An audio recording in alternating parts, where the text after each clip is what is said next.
Composing Gloves here, and today we are checking out Dragonfire by Denise Audio. It's their latest and greatest. What makes this thing so cool is the push-pull compression. So if you don't have a compressor that does that, this may be the one that will do it for you. Let's start with some examples, shall we? So I have a small track, been working on this one. Something also nice, you can change the size. Oh man, I love it when you can change the size of things. So track, bass sound. This is what the bass sounds like. Fun bass sound. Over here it gets a lot bigger, so we're going to start with this one. All right, cool. So let's say we want to do some compression things, even this out. This is a particular sound that I think would actually benefit a lot from a bit of squash. So if we come in and you have this curve, and you can do things like you would normally kind of expect if you put an EQ before a compressor. You can boost them, and that's going to cause them to hit the compressor harder than they would have. So this is referred to as the push area, I believe is what they call it. We can make this a little easier to see. But this area over here is, again, it's going to sound a lot louder too, because that's what happens. So they have this pull area where they do an inverse move after the compression, so you can still get that squashed sound without the low end, eating all the room up. So if we go ahead, let's just go to the other extreme and just completely pull it down. And this is done an inverse move, so we still get the compression. So these frequencies will all still be boosted or boosted for the compression, and then they're going to be cut afterwards, and we're going to keep that compressed sound.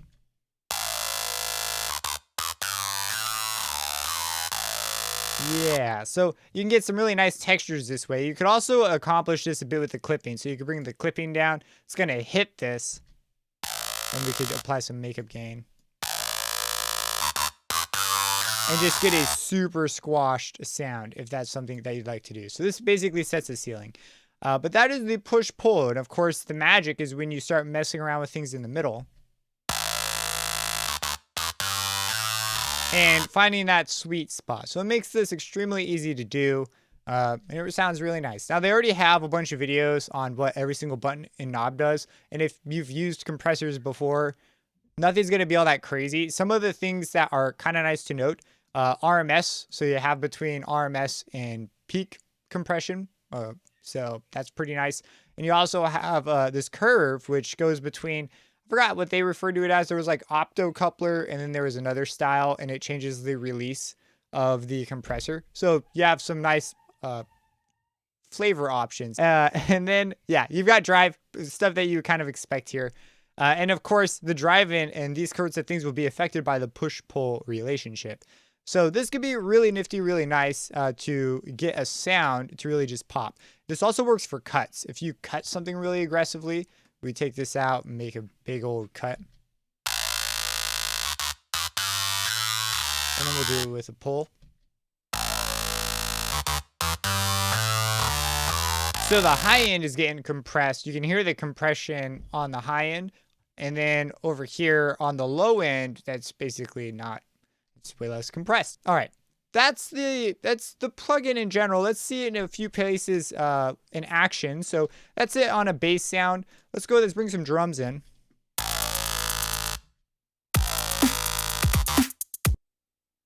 All right. So let's just give this thing a little bit of a listen here. So I'm going to go ahead and let's just start off by doing a large cut and boost and sort of find where we want to have this thing sit. Okay, so first off, you hear a little bit of crunch in there, and that's partially because the kick happens so quickly. So the push-pull thing might not always be the best way to settle in with a kick. If we go 100% pull, you're going to get a really squashed sound, because a kick's low frequency moving down there. This is going to depend on the kick too. It's a very EDM kick. If you have like an acoustic kick drum, it's going to be like a completely different monster. So, but with an EDM kick, they have basically a low frequency that sweeps down, and that carries with it a lot of the boost.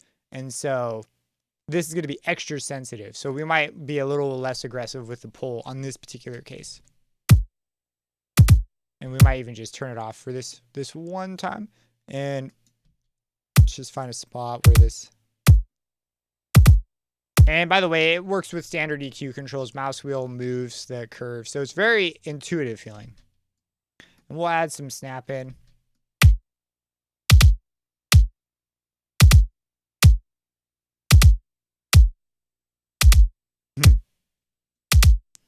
Okay. Let's go. Let's check out what Pull has to offer us here.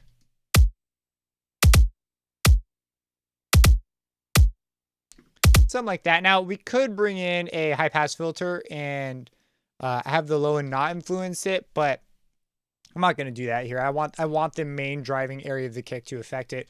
Our attack and release, probably fine where they're at. We could try messing with the curve in the knee. I doubt they're going to have a significant impact in this particular example. If we bring the knee all the way down, if we bring it all the way up,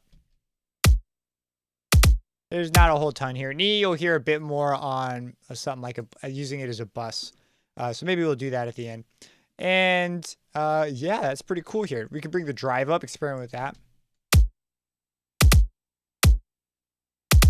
I like the cleaner sound. You get a little bit more of the crunch. I'm sure if we pull the pull up and the clip down too, and apply some makeup gain, you could hear the drive come out a lot more.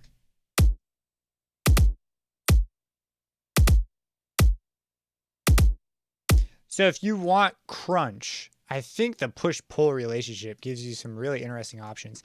I don't want the drive here. We'll bring these back to where they were. And I think that pretty much sums up what we want here. So let me go ahead, bypass it, show you what I settled on. This was the final curve I wound up using.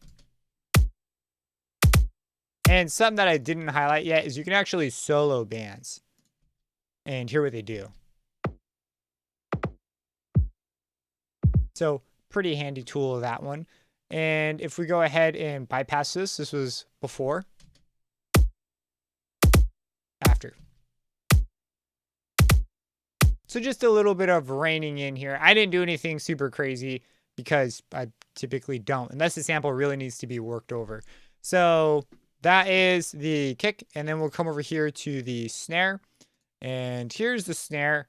It actually had some really pleasant, it was really pleasant to work with because it was so easy to get the snare a bit snappier. And it was nice to have it not be a transient shaper. I use transient shapers a lot for this kind of a thing. And so this is the snare afterwards. If we take this off,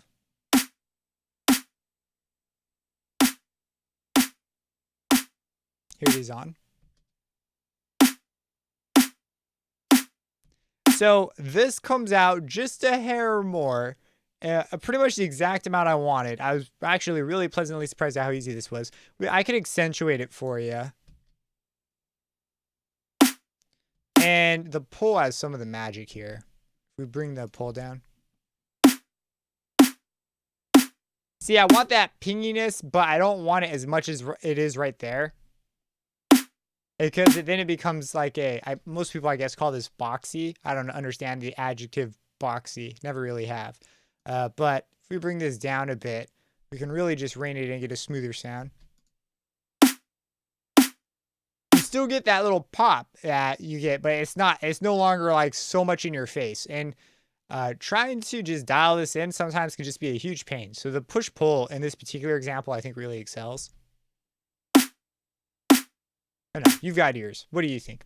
So those are the cases that I'm using here. Let's go ahead and do an extra little thing here.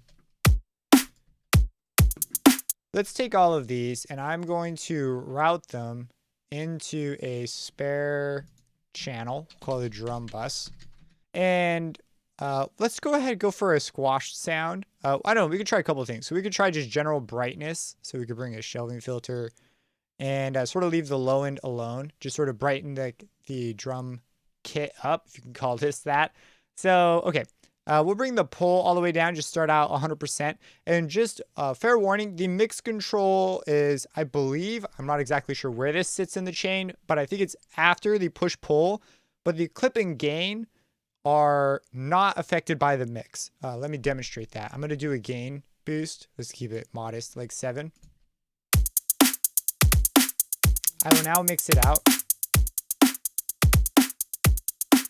So that's without this, but let me show you what it's supposed to be if we just bypass it. That was the game we had. So just be aware of this setup, that the mix does not seem to affect these. So it might just be the gain. I don't know. I haven't done a ton of experiments. But let's bring the clip down some. Bring the mix up. And then we'll mix it in after. We could go ahead. Let's leave the mix at 100% for now. We'll just use this. And let's go ahead and bring the clip up.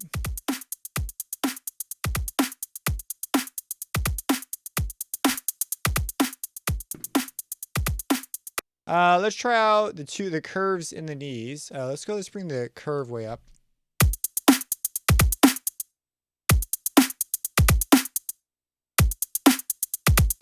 So listen to the verb on the snare. It's already a really short verb, but I think that's where you'd hear it the most. It's not the biggest effect. I don't think it'd really matter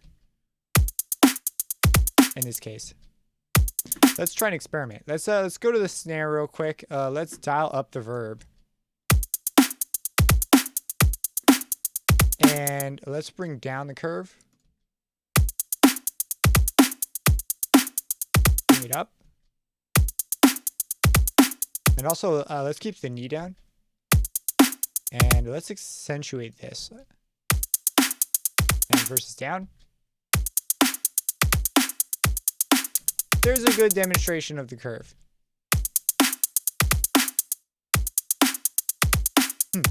Interesting. I think I prefer the brighter one. And let's go ahead and bring the knee up. Oh, you can hear the kick take a hit when we do that. Interesting. Let's bring the drive all the way up. And bring the knee up. That's basically the most doled out kit that you're going to get. And then when you do that, you can mix it in with a sharper version. Keep in mind too, our mix is only at 66%. If we were to do all this. Wow, it still sounds so, I don't know. I expected something kind of gross to come out, but it's actually still super pleasant. And so, anyways, there's Dragonfire for you. You can fiddle with this thing all day, get the exact sound you want. It's one of those things that it's kind of cool because it sits somewhere in the unusual territory between what I would imagine as a multi-band compressor, a regular compressor, and a transient shaper. And now, we didn't mess with anything super heavy transient wise, but it affects them with this push-pull process, which you may also be familiar with their plugin God Mode. Also utilizes a similar deal. They have push-pull in that plugin as well. And that is Dragonfire. If you have any questions about this, feel free to drop them down in the comments below. Subscribe and hit that bell icon for future videos. And have a blessed day.